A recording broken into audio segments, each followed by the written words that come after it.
Good evening, welcome to career point. మీరు అబ్రాడ్లో MBBS చేయాలనుకుంటున్నారా? Kazakh national medical university ఎలా ఉంటుంది, వీటి గురించి తెలియజేయడానికి మనతో పాటు నియో కన్సల్టెన్సీ CEO రాజ్ గారు ఉన్నారు. వారిని అడిగి మరిన్ని విషయాలు తెలుసుకుందాం. హలో అండి. సో ఇప్పుడున్న సిచ్యువేషన్లో చాలామంది స్టూడెంట్స్ అలాగే పేరెంట్స్ కూడా కన్ఫ్యూజన్లో ఉన్నారు. ఎందుకంటే ఇప్పుడు సినియర్ మొత్తం మారిపోయింది. ఒకప్పుడు మనం వేరే స్టేట్స్ మీద డిపెండ్ అయ్యే వాళ్ళము ఎంబీబీఎస్ చదువుకోవడానికి. ఇప్పుడు అదర్ కంట్రీస్ కూడా మన ఇండియన్ స్టూడెంట్స్కి మెడికల్ ఎడ్యుకేషన్ ఇవ్వడానికి రెడీగా ఉన్నాయి. కానీ చాలా కంట్రీస్ ఇస్తున్నాయి, China, Philippines, Russia, Kazakhstan. So ఎలాంటి యూనివర్సిటీ చూస్ చేసుకోవాలంటారు? పేరెంట్స్ అండ్ స్టూడెంట్స్కి ఎటువంటి అవేర్నెస్ ఉండాలంటారు? అంటే మెయిన్ ఏంటంటే సాధారణంగా కన్ఫ్యూజన్ అనేది ఉంటుంది. కారణం ఏంటంటే ఎప్పుడైతే నెంబర్ ఆఫ్ కంట్రీస్ అంటే ఆప్షన్ పెరిగే కొద్దీ కన్ఫ్యూజన్ అనేది ఉంటుంది. Number of countries, number of universities, అలాగే స్టూడెంట్ల కన్నా చెప్పాలంటే ఈరోజు కన్సల్టెంట్స్ ఎక్కువయ్యారు. సో దీనివల్ల లాట్ ఆఫ్ కన్ఫ్యూజన్ అయితే స్టూడెంట్స్కి కానీ పేరెంట్స్కి కానీ ఉంటుంది. కానీ ప్రతి పేరెంట్ కానీ స్టూడెంట్ కానీ బాగా గమనించాల్సింది ఏంటి అంటే మనం ఒక ఫోకస్డ్గా వెళ్ళాలి. అంటే మనకి నచ్చినట్టుగా మనం ఒక ఆకర్షణీయమైన మాటలకి తొంగే విధానంలో మనం కనిపిస్తే కనుక డెఫినెట్గా అవతల వాళ్ళు అడ్వాంటేజ్ తీసుకుంటారు. సో అక్కడ మనం కన్ఫ్యూజ్ అవ్వడానికి మన ఆస్కారం ఇచ్చేటట్టు ఉంటుంది. బట్ మనం కూడా కొంచెం నాలెడ్జబుల్గా ఉంటే డెఫినెట్గా ఒక రకమైన మంచి కన్ఫ్యూజన్ నుంచి బయటకు వచ్చే అవకాశం పేరెంట్స్ కలుగుతుంది. కారణం ఏంటి అంటే ఇక్కడ స్టూడెంట్ కానీ పేరెంట్ కానీ నేను ఏ యూనివర్సిటీకి వెళ్తున్నాను అనేది ఫస్ట్ ఫోకస్ చేసుకోగలిగితే డెఫినెట్గా దాని మీద అతని పరిశోధన అక్కడి నుంచి స్టార్ట్ అవ్వాలి. కారణం ఏంటంటే ఈరోజు ఎన్నో యూనివర్సిటీలు అతనికి తెలియజేస్తున్నారు. వివిధ మీడియా ద్వారా కానివ్వండి, లేదంటే పేపర్స్ ద్వారా కానివ్వండి, లేదంటే SMS ద్వారా కానివ్వండి, లేదంటే ఫోన్ చేయడం కానివ్వండి, ముఖ్యంగా కన్సల్టెంట్స్.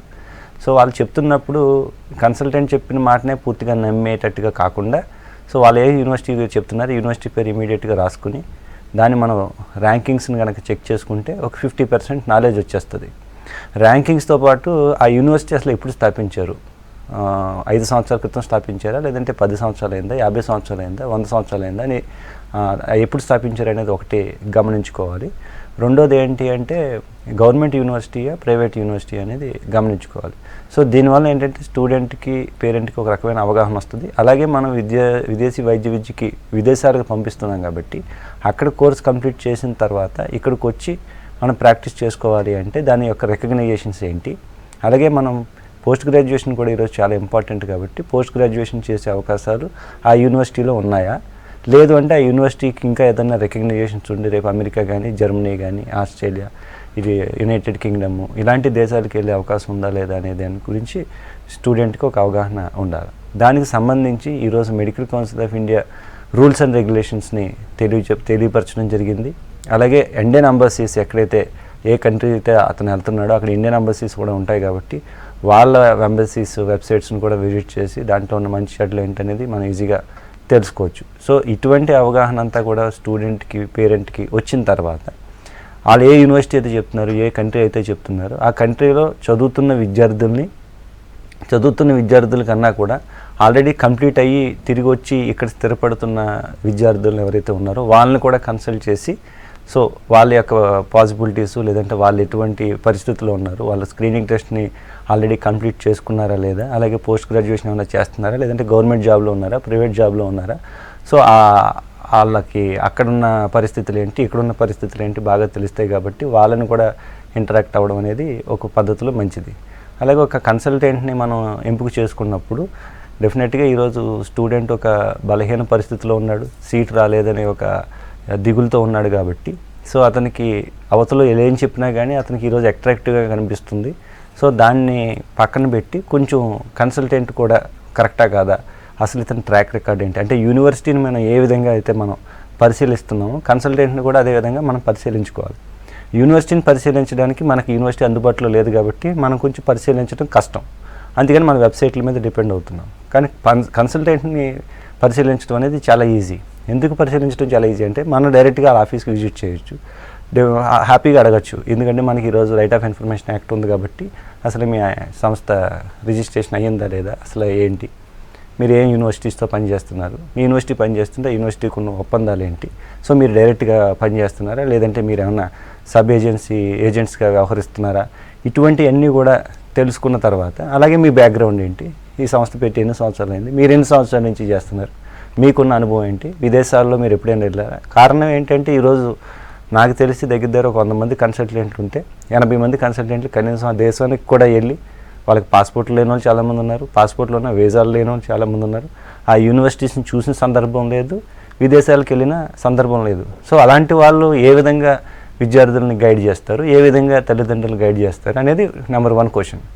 రెండోది ఏంటి అంటే తీరా అక్కడ మనల్ని నమ్మి పంపించిన తర్వాత అక్కడ విద్యార్థులకు ఏదైనా ఇబ్బంది వచ్చింది అంటే ఆ ఇబ్బంది వచ్చినప్పుడు వీళ్ళు ఎలా స్పందిస్తారు? కారణం ఏంటి అంటే ఆ కంట్రీస్తో ఉన్న సత్సంబంధాల మీద ఆధారపడి ఉంటుంది. ఉదాహరణకి మేము ఏదైతే కంట్రీస్తో పనిచేస్తున్నామో, ఏ యూనివర్సిటీస్ అయితే పనిచేస్తున్నామో, యూనివర్సిటీస్కి మాకు డైరెక్ట్గా ఒప్పందాలు ఉంటాయి కాబట్టి దగ్గర ఒక 23 ఇయర్స్ పైనుంచే మేము పనిచేస్తున్నాం కాబట్టి ఎంతోమంది విద్యార్థులు అక్కడ చదువుతున్నారు మా ద్వారా, ఆ అనుభవం మనకు ఉన్నది కాబట్టి ఆ యూనివర్సిటీస్ ఏంటి, ఆ కంట్రీ యొక్క రూల్స్ అండ్ రెగ్యులేషన్స్ ఏ విధంగా ఉన్నాయి, సో ఏదైనా చిన్న చిన్న సమస్యలు ఏమైనా వచ్చినాయి కానీ ఇమీడియట్గా అటెండ్ అయ్యి మనం ఫోన్లో అయినా మాట్లాడతాము. అలాగే మా కంపెనీ డైరెక్టర్ డాక్టర్ దివ్య గారు ఆల్రెడీ కొన్ని యూనివర్సిటీస్కి, ముఖ్యంగా జపరోజియా స్టేట్ మెడికల్ యూనివర్సిటీకి అసిస్టెంట్ డైరెక్టర్గా వ్యవహారం చేస్తున్నారు.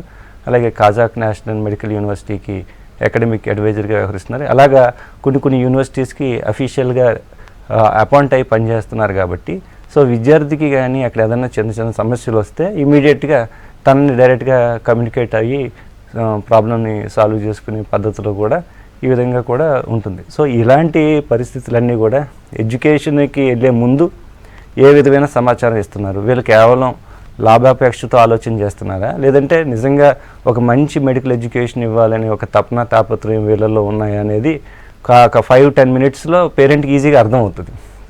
సో ఆ రీతిలో కొంచెం పరిశీలన చేస్తే డెఫినెట్గా స్టూడెంట్ నష్టపోయే అవకాశం ఉండదు.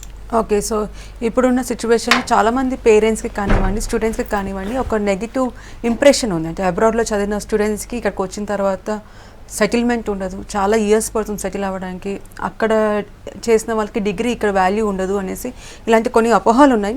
అది ఎంతవరకు నిజం అంటారు? కోర్స్ నెగిటివిటీ అనేది ఉండడం సహజం. కారణం ఏంటి అంటే ఈరోజు నేను ఇందాక చెప్పాను, కన్సల్టెంట్స్ స్టూడెంట్స్ కన్నా ఎక్కువ ఉన్నారు. సో ఎప్పుడైతే కన్సల్టెంట్స్ పెరుగుతూ ఉన్నారో, ఎవరైతే ప్రొఫెషనలిజం లేదో డెఫినెట్గా ఒక రకమైన కన్ఫ్యూజన్ క్రియేట్ అవుతుంది, డెఫినెట్గా ఒక నెగిటివిటీ అనేది తయారవుతుంది.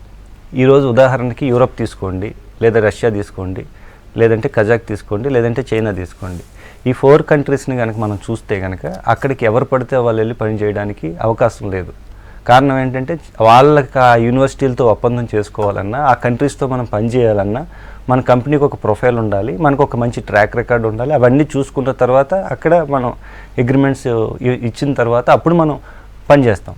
అలాంటిది ఈ రోజున ఎలా ఉన్నది అంటే ఫిలిప్పీన్స్ ఒకటి, సెంట్రల్ అమెరికా ఒకటి, ఈ 2 దేశాలు వలన నిజంగా చెప్పాలంటే నెగిటివ్ విదేశాలకు వెళ్ళి చదవడం అనేది ఒక నెగిటివిటీలోకి వచ్చిన సందర్భం అయితే నాకు ఎక్కువగా కనిపిస్తున్నది. కారణం ఏంటి అంటే ఈరోజు ఇంచుమించు చెప్పాలంటే ఒక ఆటో డ్రైవరు, ఒక రిక్షా పుల్లర్ కూడా ఫిలిప్పీన్స్కి, సెంట్రల్ అమెరికాకి తీసుకెళ్లే స్థాయిలో ఉన్నారు అంటే నిజంగా అక్కడ విద్యా వ్యవస్థ ఏ విధంగా ఉన్నది అంటే స్టూడెంట్ని తీసుకోవడం అనేది ఆషామాషి వ్యవహారం కాదు. స్టూడెంట్ తీసుకుంటున్నప్పుడు యూనివర్సిటీ ఏం ఆలోచిస్తుంది అంటే ఎన్ని మార్క్స్ ఉన్నాయి, అసలు ఇతనికి ఎలిజిబిలిటీ ఉందా లేదా, ఈ కోణంలోంచి ఆలోచించాల్సిన పరిస్థితి యూనివర్సిటీకి ఉంది. అలాగే అలాంటి మంచి స్టూడెంట్ని ఎదగాలి అంటే నిజంగా ఒక మంచి రిప్రజెంటేటివ్ని ఎంపిక చేసుకునే బాధ్యత కూడా యూనివర్సిటీకి ఉంటుంది.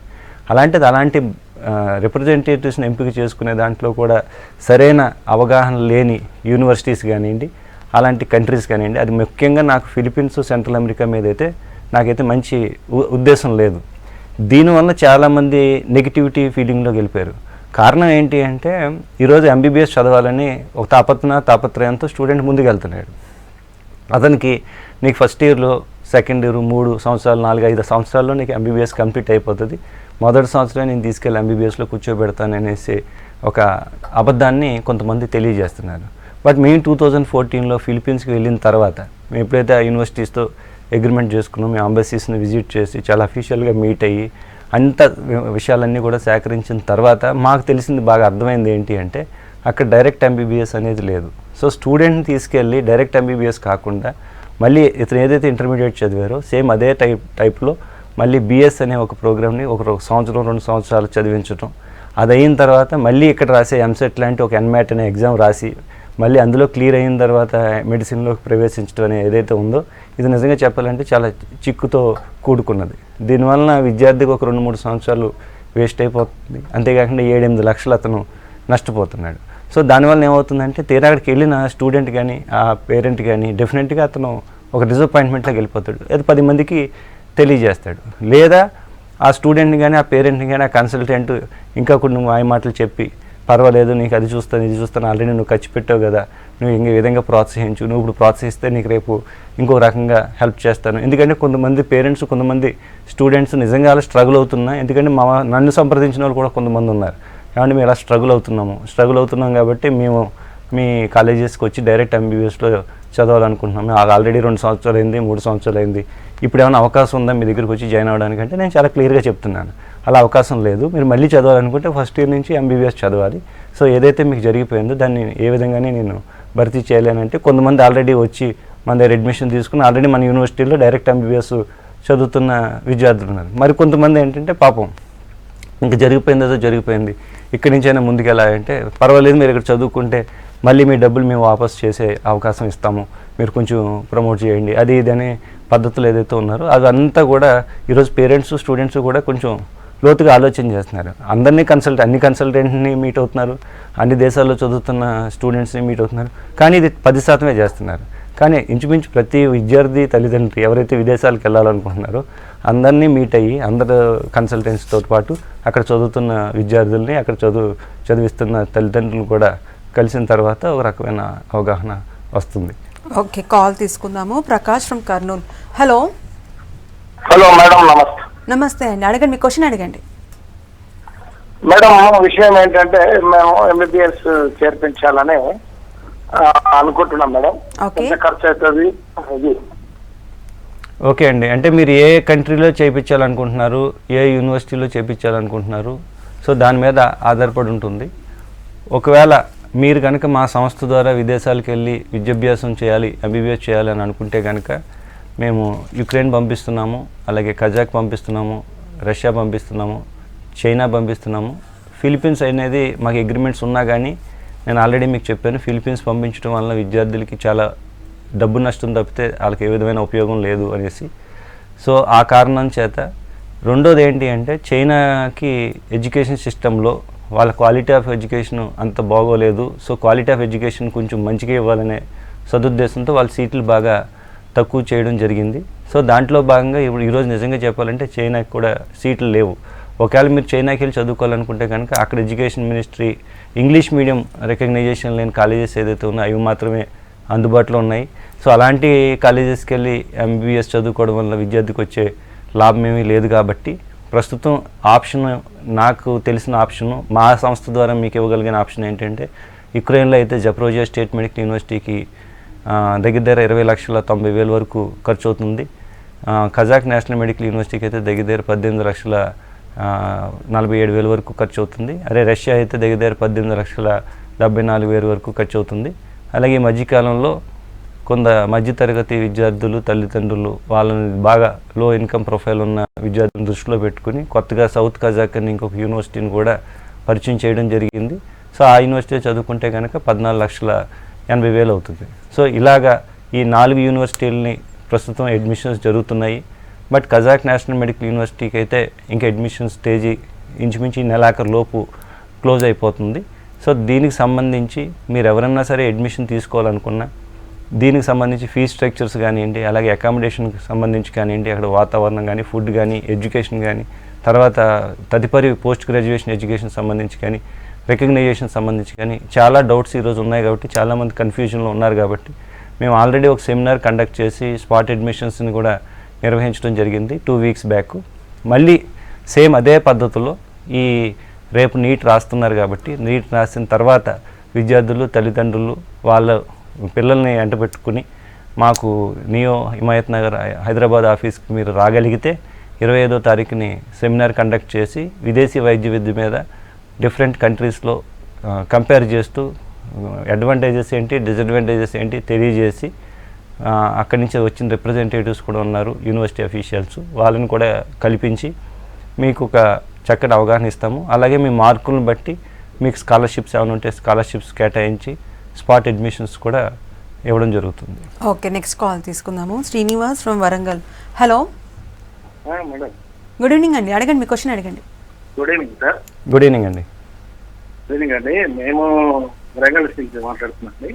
ఏమండి? వరంగల్ నుంచి. ఓకే ఓకే, వరంగల్ డిస్ట్రిక్ట్ మాట్లాడుతున్నాండి. చెప్పండి.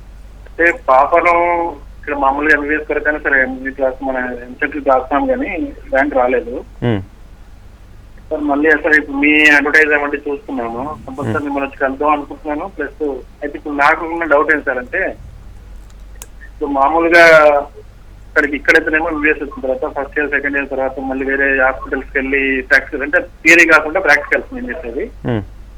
అక్కడ హాస్పిటల్స్ ఎలా మనకు ఉన్నాయి అనేది ఒక డౌట్ ఉంది. ఇక్కడ ఉన్నట్లు అంత బాగుంటుందా, ఎట్లా ఉంటుంది, మళ్ళీ ఎంసీ అనేది మళ్ళీ ఇండియాకి రావడానికి నాకు ఎక్కువ ఇంట్రెస్ట్ పాప కూడా. ఓకే, ఇక్కడే రాపియాలని చెప్పేసి ఇక్కడ కాకుండా. ఓకే అండి. ఫస్ట్ థింగ్ ఏంటి అంటే మీరు చాలా రోజుల నుంచి కలవాలి అని అనుకుంటున్నాను అని అంటున్నారు. ఇంచుమించు మనం విదేశాలకు పంపించాలంటే ఒక 3,000-5,000 కిలోమీటర్ల దూరంకి పంపించడానికి సిద్ధపడుతున్నప్పుడు మీరు ఏ ఊర్లో ఉన్నారో నాకు తెలియదు, కానీ హైదరాబాద్ అనేది అందరికీ కూడా ఉమ్మడి రాజధాని.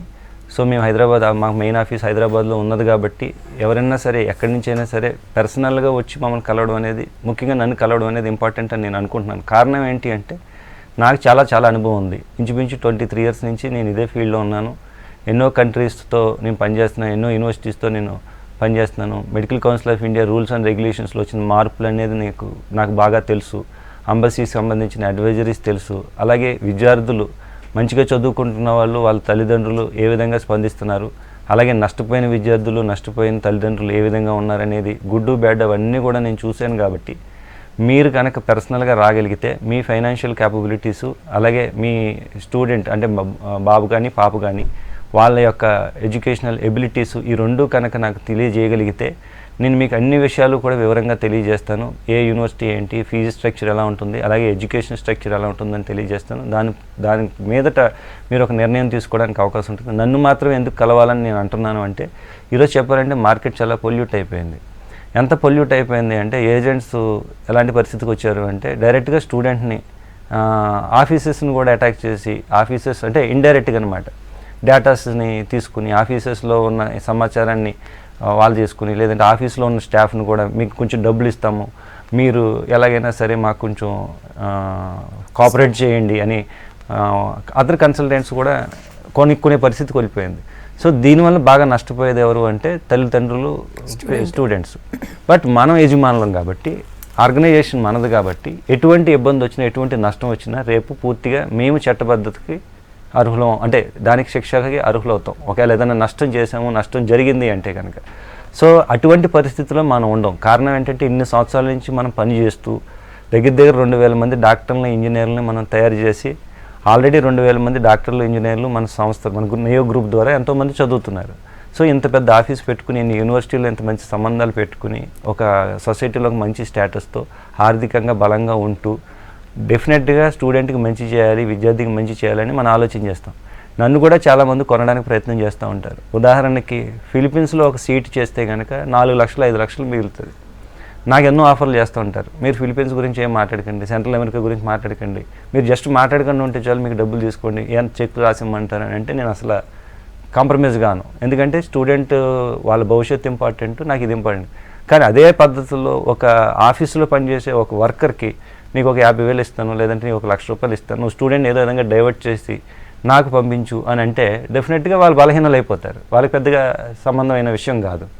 అందుకని నేనేం ఆలోచిస్తున్నాను అంటే స్టూడెంట్ కానీ పేరెంట్ కానీ నన్ను డైరెక్ట్గా కలవాలి. కలిస్తే నేను డెఫినెట్గా మంచి ఇన్ఫర్మేషన్ ఇస్తాను. నేను ఏదైతే ఇన్ఫర్మేషన్ ఇచ్చానో అది వాస్తవంగా మీరు చేసుకోండి. కావాలంటే మీరు రికార్డర్ కూడా తెచ్చుకోండి, నేను ఏమైతే మాట్లాడుతున్నానో అన్నీ రికార్డ్ చేసుకోవచ్చు. రెండోది ఏంటంటే స్టాంప్ పేపర్ తెచ్చుకోవచ్చు, 100 రూపీస్ స్టాంప్ పేపర్. నేను ఏదైతే మాట్లాడుతున్నానో అది రాసుకోవచ్చు. రేపు అది ఇంప్లిమెంట్ కాకపోతే మీరు నన్ను అడగచ్చు. రెండో వాళ్ళని అడగడానికి వాళ్ళు సరిపోరు. కారణం ఏంటంటే వాళ్ళు జస్ట్ మనీ తీసుకుంటారు, స్లిప్ అయిపోతారు. అది ఏజెంట్స్ కావచ్చు, లేదంటే దళారులు కావచ్చు. సో అలాంటి పరిస్థితుల్లో డైరెక్ట్గా కలవడానికి నేను ప్రాధాన్యత ఇస్తాను. ఇక రెండోది ఏంటంటే మీకున్న డౌట్స్, ఇక్కడ ఎడ్యుకేషన్ ఎలా ఉంటుంది, అక్కడ ఎడ్యుకేషన్ ఎలా ఉంటుంది. డెఫినెట్గా ఇక్కడ ఎడ్యుకేషన్కి అక్కడ ఎడ్యుకేషన్కి వ్యత్యాసం అయితే సహజంగా ఉంటుంది. కారణం ఏంటంటే మన యూనివర్సిటీస్, మనం ఏదైతే యూనివర్సిటీలో పనిచేస్తున్నామో ఇక్కడ మనం యూనివర్సిటీస్తో పనిచేస్తున్నాం. ఉదాహరణకు నేను JNTU Kakinada, JNTU Hyderabad, KL university ఇలాంటి పెద్ద పెద్ద యూనివర్సిటీలతో మేము పనిచేస్తున్నాం. సో ఇక్కడ ఎడ్యుకేషన్ సిస్టమ్ ఏంటి, ప్రొఫెసర్స్ ఏ విధంగా ఆలోచన చేస్తారు, వైస్ ఛాన్సలర్స్ ఏ విధంగా ఆలోచన చేస్తారు, ఎడ్యుకేషన్ సిస్టమ్ ఎలా ఉంటుంది, సీట్లు ఎలా తీసుకుంటారు, ఎలాంటి ఎడ్యుకేషన్ ఇస్తే వాళ్ళకి రేపు జాబ్ ప్లేస్మెంట్స్ ఉంటాయి అనే కోణంలో ఈ యూనివర్సిటీలు ఆలోచన చేస్తున్నాయి. ఆ మీటింగ్స్లో మేము అటెండ్ అవుతున్నాం కాబట్టి చాలా విషయాలు నేర్చుకున్నాం ఇంతకు ముందు కన్నా కూడా ఇప్పుడు. సో ఆ కోణంలో నుంచి నేను చెప్పేది ఏంటి అంటే డెఫినెట్గా ఇండియాలో ఎడ్యుకేషన్ బాగుంటుంది. అది ఇంజనీరింగ్ కావచ్చు, మెడిసిన్ కావచ్చు. బట్ ఇక్కడ మనకి సీట్లు లేవు కాబట్టి మనం బయటికి వెళ్తున్నాం కాబట్టి ఇక్కడికన్నా మెరుగైన విశ్వవిద్యాలయాలకు వెళ్తున్నామా లేదా అనేది మనం చూసుకోవాలి. ఇక్కడికన్నా మెరుగైన విశ్వవిద్యాలయాలకి మనం తీసుకెళ్తున్నాం కాబట్టి అలాంటి యూనివర్సిటీస్ని మనం సెలెక్ట్ చేసాం కాబట్టి మీరు కావాలంటే కంపేర్ చేసి చూడొచ్చు. అలాగే ర్యాంకింగ్స్ని కూడా మీరు కంపేర్ చేసి చూడొచ్చు. అక్కడికి వెళ్ళి చదువుకున్న తర్వాత మీకు ప్రాక్టికల్ నాలెడ్జ్ ఉండదేమో అని మీరు అనుకుంటున్నారు. కానీ విదేశాల్లో ముఖ్యంగా యూరోప్ కానివ్వండి, కజాక్ కానివ్వండి, రష్యా కానివ్వండి, చైనా కానివ్వండి, ఇటువంటి దేశాల్లో గవర్నమెంట్ ఎడ్యుకేషన్ మాత్రమే ఉంటుంది, ప్రైవేటైజేషన్ అనేది ఉండదు. ఎప్పుడైతే గవర్నమెంట్ ఎడ్యుకేషన్ ఉంటుందో ఫండ్స్ విపరీతంగా ఉంటాయి, ఇన్ఫ్రాస్ట్రక్చర్ బాగుంటుంది, రికగ్నైజేషన్స్ ఉంటాయి, హాస్పిటల్స్ దగ్గర 2000 బెడెడ్ హాస్పిటల్స్ అటాచ్ అయ్యి ఉంటాయి, ఎన్నో రీసెర్చ్ ఫెసిలిటీస్ జరుగుతాయి, ఫ్యాకల్టీ కొరత ఉండదు, ఫెసిలిటీస్లో కొరత ఉండదు. అలాంటప్పుడు డెఫినెట్గా బెటర్ ఎడ్యుకేషన్ జరుగుతుంది. అలాగే మీ ప్రాక్టికల్స్ అనే విషయానికి వచ్చేసేటప్పటికి ప్రాక్టికల్స్ అంటే ఏం కావాలి, డెడ్ బాడీస్ కావాలి. సో యూనివర్సిటీస్కి సమృద్ధిగా ఉంటాయి, ఎందుకంటే గవర్నమెంట్ యూనివర్సిటీస్ కాబట్టి గవర్నమెంట్ హాస్పిటల్స్ అటాచ్ అయ్యి ఉంటాయి కాబట్టి ఆ ప్రాక్టికల్ నాలెడ్జ్ అతనికి ఉంటుంది. ఎక్కడైతే డైసెక్షన్, ఎక్కడైతే డెడ్ బాడీస్ ఉండి చేస్తారో అటువంటి కాలేజెస్లోనే మనం జాయిన్ చేయడం జరుగుతుంది. ఎనటమీ ఉదాహరణకి మన ఇండియాలో తీసుకుంటే కనుక 600-800 గంటలు చెప్తారు. అదే మనం జాయిన్ చేసిన యూనివర్సిటీలో అయితే మోర్ దెన్ 800 అవర్స్ ఎనటమీ చెప్తున్నారా లేదా అనేది చూసి అలాంటి కాలేజీలో జాయిన్ చేయడం, అలాగే ప్రాక్టికల్ నాలెడ్జ్ ఎలా ఉన్నది అనేది కూడా ఇవ్వడం జరుగుతుంది. అలాగే ల్యాబొరేటరీస్ కానివ్వండి, రీసెర్చ్ ఫెసిలిటీస్ కానివ్వండి, ఇవన్నీ ఎలా ఉన్నాయి, ఎందుకంటే ఇన్ఫ్రాస్ట్రక్చర్ మైక్రోస్కోప్లను కానివ్వండి, లేదంటే ఆపరేషన్ థియేటర్స్ అని కానివ్వండి, ఇవన్నీ కూడా ఉన్నాయా లేదని ఉంటే అవన్నీ ఉంటేనే అతను ప్రాక్టికల్ నాలెడ్జ్కి అర్హత అనేది ఉంటుందంటే అక్కడికి వెళ్ళడానికి. అలాగే పేషెంట్స్తో రేపు మనం చక్కగా కమ్యూనికేట్ అయ్యి అక్కడ ఉన్న లోకల్ లాంగ్వేజెస్లో కూడా కొంచెం మనం పట్టును సాధించి వాళ్ళతో కొంచెం కమ్యూనికేట్ అయితే బెటర్ క్లినికల్ నాలెడ్జ్ కూడా ఉంటుంది. సో ఈ విధంగా మనం ఆలోచన చేస్తే ఎంతోమంది ఆల్రెడీ కంప్లీట్ చేసి వచ్చి ఇక్కడ రాణించగలుగుతున్నారు. ముఖ్యంగా స్క్రీనింగ్ టెస్టుల్లో కూడా పాస్ అయ్యి రాణించగలుగుతున్నారు, పోస్ట్ గ్రాడ్యుయేషన్లో ర్యాంకులు తెచ్చుకున్న వాళ్ళు ఉన్నారు. సో ఆ కారణం చేత నేను విదేశీ వైద్య విద్యకి ముఖ్యంగా మనం చేస్తున్న యూనివర్సిటీలు టాప్ అని నేను చెప్పగలను. ఓకే, సో చాలా కంట్రీస్ ఇప్పుడు మన ఇండియన్ స్టూడెంట్స్కి మెడికల్ ఎడ్యుకేషన్ ఇవ్వడానికి రెడీగా ఉన్నాయి. So Kazakh national medical university how it is different from other universities, other country universities? అంటే చాలా డిఫరెన్స్ ఉందండి. కారణం ఏంటి అంటే కజాక్ నేషనల్ మెడికల్ యూనివర్సిటీ అనేది మన ఇండియాలో ఎయిమ్స్ని మనం ఎలా అయితే చెప్పుకుంటామో కజాక్ నేషనల్ మెడికల్ యూనివర్సిటీని కజాక్ కంట్రీలో అంతే గొప్పగా చెప్పుకుంటారు. సో ర్యాంకింగ్స్ని కూడా మనం దగ్గర చేసి చూస్తే కనుక కజాక్ నేషనల్ మెడికల్ యూనివర్సిటీకి ఒక మంచి ర్యాంకింగ్ ఉంది. అంతేకాకుండా దానికి ఏంటంటే ఇంటర్నేషనల్ కొలాబరేషన్స్ చాలా విపరీతంగా ఉన్నాయి. ఇప్పుడు డ్యూక్ యూనివర్సిటీతో స్ట్రాటజిక్ పార్ట్నర్లుగా ఉంది, అలాగే బెర్మింఘమ్ యూనివర్సిటీ యూకేతో కొలాబరేషన్ ఉంది, అలాగే బక్ ఇన్స్టిట్యూట్ ఆఫ్ టెక్నాలజీ యూఎస్ఏతో ఇలా ఉంది. దగ్గర ఒక 56 యూనివర్సిటీస్తో ఇంటర్నేషనల్ ఆర్గనైజేషన్స్తో అవి టైఅప్ అయ్యి ఉన్నాయి కాబట్టి ఆ యూనివర్సిటీకి కూడా medical council of India recognition ఉంది కాబట్టి ఎన్నో సంవత్సరాల నుంచి దగ్గర 40 ఇయర్స్ నుంచి ఆ యూనివర్సిటీలో చదువుతున్నారు కాబట్టి సో ఆల్రెడీ అక్కడి నుంచి చదివి వచ్చి ఇక్కడ ప్రాక్టీస్ చేసుకునే అర్హత ఎంతోమంది సాధించారు కాబట్టి బెటర్ ఎడ్యుకేషన్ సిస్టమ్ ఆల్రెడీ అక్కడ ఉన్నది. సో ఆ యూనివర్సిటీని నిజంగా చెప్పాలి అంటే కజాక్ కంట్రీలో కజాక్ నేషనల్ మెడికల్ యూనివర్సిటీతో పోలిస్తే ఈరోజు ఫిలిప్పీన్స్ కానివ్వండి, సెంట్రల్ అమెరికా కానివ్వండి, కిర్గిస్తాన్ కానివ్వండి, జార్జియా కానివ్వండి, ఏ యూనివర్సిటీలు అయినా సరే దీనికన్నా కానీ గొప్పగా అయితే 100% ఉండవు. కానీ కజాక్ నేషనల్ మెడికల్ యూనివర్సిటీలోకి అడ్మిషన్ తీసుకోవాలి అని అనుకుంటే కనుక చాలామంది ఏమంటున్నారంటే మా కాలేజీలోకి వస్తే మేము అమెరికాకి తీసుకెళ్ళిపోయినట్టే లెక్క అంటున్నారు. అసలు నిజంగా అమెరికాకి వెళ్ళాలంటే ఏం అవసరం? ఫస్ట్ మనకి ఇంగ్లీష్ ప్రొఫిషియన్సీ ఉందా లేదా అని అవసరం. నిజంగా Kazakh national medical university first ఏం ఎలిజిబిలిటీ చూస్తుందంటే నీకు ఇంగ్లీష్ ప్రొఫిషియన్సీ ఉందా లేదా, అంటే నువ్వు ఐఎల్స్ ఎగ్జామినేషన్లో నీకు మార్క్స్ ఉన్నాయా లేదా అని చూస్తుంది. అది చూసిన తర్వాత రెండోది ఏంటి అంటే 80% అబోవ్ 80% ఇంటర్మీడియట్ కంప్లీట్ అయ్యి ఆ పర్సంటేజ్ ఉండాలి. నా దగ్గర స్టూడెంట్లు ఎవరైతే జాయిన్ అయ్యారో వాళ్ళందరూ కూడా అబోవ్ 80% అబోవ్ 90% స్టూడెంట్స్ అందరూ కూడా ఈరోజు స్టూడెంట్లు ఖాళీగా లేరు. అందరూ కూడా ఇంగ్లీష్ ఎగ్జామినేషన్కి ప్రిపేర్ అవుతున్నారు, చక్కగా రాణించగలుగుతున్నారు. సో డెఫినెట్గా వాళ్ళకి ఒక రకమైన నమ్మకం ఇక్కడ ఉంటుంది. ఎందుకంటే అడ్మిషన్ ప్రొసీజర్స్ అలా ఉన్నాయి. ఇది నేను పెట్టిన ప్రొసీజర్స్ కాదు, ఇది యూనివర్సిటీ పెట్టిన అఫీషియల్గా పెట్టిన యూనివర్సిటీ ప్రొసీజర్స్. సో ఇలాంటి ప్రొసీజర్స్లో అక్కడికి ఎందుకు వెళ్తున్నాడు అంటే డ్యూక్ యూనివర్సిటీ కూడా ఆధ్వర్యంలో నడుస్తుంది కాబట్టి, ఒక అమెరికన్ యూనివర్సిటీ దాన్ని మానిటర్ చేస్తుంది కాబట్టి, సో వాళ్ళకి ఇంగ్లీష్ ప్రొఫిషియన్సీ అనేది ఇంపార్టెంట్ కాబట్టి రేపు వాళ్ళు చెప్పే ఎడ్యుకేషన్ సిస్టమ్ కానివ్వండి, వాళ్ళ మెథడ్స్ కానివ్వండి, వీళ్ళు రాణించగలిగే సత్తా ఉండాలి అంటే స్టూడెంట్ దగ్గర కూడా అదే సత్తా ఉండాలి. ఆ స్టూడెంట్ దగ్గర అటువంటి సత్తాను మనం ఎక్కడ చూస్తున్నాం, అతనికి ట్రైనింగ్ చేస్తున్నాము, అతను ఈరోజు అక్కడికి వెళ్ళి చదువుకోగలుగుతున్నాడు. రేపు అలాగే పోస్ట్ గ్రాడ్యుయేషన్కి వెళ్ళి అమెరికాకి వెళ్ళి పోస్ట్ గ్రాడ్యుయేషన్ చేయాలంటే యూఎస్ఎంఎల్ఈ చేసుకోండి, మీరు అమెరికా వెళ్ళిపోండి, పోస్ట్ గ్రాడ్యుయేషన్ చేసుకోండి, పోస్ట్ గ్రాడ్యుయేషన్ అయిపోయిన తర్వాత స్క్రీనింగ్ టెస్ట్ రాయాల్సిన అవసరం లేదు. ఈ నినాదం ఏదైతే ఉందో నా ఉద్దేశంలో ఇది నినాదం కరెక్ట్ కాదు. అమెరికా వెళ్ళాలి అంటే యూఎస్ఎంఎల్ఈ ఎగ్జామినేషన్ కంపల్సరీ రాయాలి. దాని యూఎస్ఎంఎల్ఈ స్టెప్ 1 అని, స్టెప్ 2 అని, స్టెప్ 3 అని ఉంటాయి. ఈ రెండు స్టెప్ 1 స్టెప్ 2 మాత్రం అదర్ కంట్రీస్లో రాయొచ్చు, స్టెప్ 3 అనేది అమెరికా రాయాలి. ఈ స్టెప్ 1 స్టెప్ 2కి ట్రైన్ చేసే కెపాసిటీ యూనివర్సిటీకి ఉండాలి. దానికి సంబంధించిన ప్రాక్టికల్ స్కిల్స్ సెంటర్స్ ఉండాలి. అటువంటిది కజాక్ నేషనల్ మెడికల్ యూనివర్సిటీలో అటువంటి ప్రాక్టికల్ స్కిల్స్ సెంటర్స్ ఉన్నాయి. నిజంగా చెప్పాలంటే అలాంటి స్కిల్ సెంటర్ పెట్టాలి అంటే నిజంగా చాలా పెద్ద యూనివర్సిటీలకు మాత్రమే సాధ్యం అవుతుంది. సో అలాంటి వాటిల్లో Kazakh national medical university. So మా స్టూడెంట్లు 100% స్క్రీనింగ్ టెస్ట్ అయితే పక్కా టార్గెట్ చేస్తారు. దాని గురించి అసలు మా స్టూడెంట్లు ఆలోచన చేయట్లేదు. ఎందుకంటే మా స్టూడెంట్స్ టార్గెట్ ఎలా ఉందంటే యూఎస్ఎంఎల్ఈని ఎలా టార్గెట్ చేయాలి, యూఎస్ఎంఎల్ఈని టార్గెట్ చేయగలిగే సత్తా స్టూడెంట్కి ఉన్నది అంటే ఎంసీఏ స్క్రీనింగ్ టెస్ట్ని ఈజీగా టార్గెట్ చేసేస్తాడు.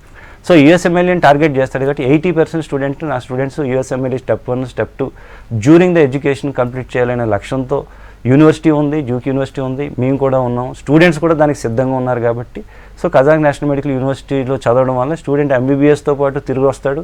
అలాగే పోస్ట్ గ్రాడ్యుయేషన్ కూడా అమెరికాకి వెళ్ళే అవకాశాలు సమృద్ధిగా ఉన్నాయి కాబట్టి అబోవ్ 80% మంచి ఇంగ్లీష్ కమ్యూనికేషన్ స్కిల్స్ ఉన్న స్టూడెంట్స్ని కేవలం అది కూడా 100 సీట్సే ఇచ్చి తీసుకుంటున్నారు కాబట్టి యూనివర్సిటీని మేము ప్రమోట్ చేస్తున్నాం. బట్ సీట్లు చాలా తక్కువగా మిగిలి ఉన్నాయి కాబట్టి సో ఆల్రెడీ నీట్ అయిపోయింది అంటే అయిపోవచ్చింది, ఇంచుమించు రేపుతో నీట్ ఎగ్జామ్ కంప్లీట్ చేసేస్తున్నారు. బట్ 27th లోపు అడ్మిషన్స్ అన్నీ కంప్లీట్ చేస్తున్నాము. ఇంకా నాకు తెలిసి ఒక 15 సీట్స్ అంతా ఉంటాయి. మీరు ఎవరైనా ఇంట్రెస్టెడ్ ఉన్నారని అనుకుంటే కనుక 25th నాడు కల్లా హిమాయత్ నగర్ నియో ఆఫీస్కి వచ్చి మీరు సంప్రదించి విషయాలన్నీ తెలుసుకుని ఓన్లీ కజాక్ నేషనల్ మెడికల్ యూనివర్సిటీయే కాదు, ఇంకా దానికన్నా ఇంకా బెటర్ యూనివర్సిటీస్ కూడా మన దగ్గర ఉన్నాయి. వాటిని కూడా మీరు కావాలని ఇది చేసుకుని ఒక డెసిషన్ తీసుకుని ముందుకు వెళ్ళొచ్చు. సో ఓవరాల్గా Kazakh national medical university is one of the best place to pursue MBBS అని చెప్తున్నారు. థ్యాంక్ యూ సో మచ్ అండి. That's all for today's Career Point. Keep watching V6 News.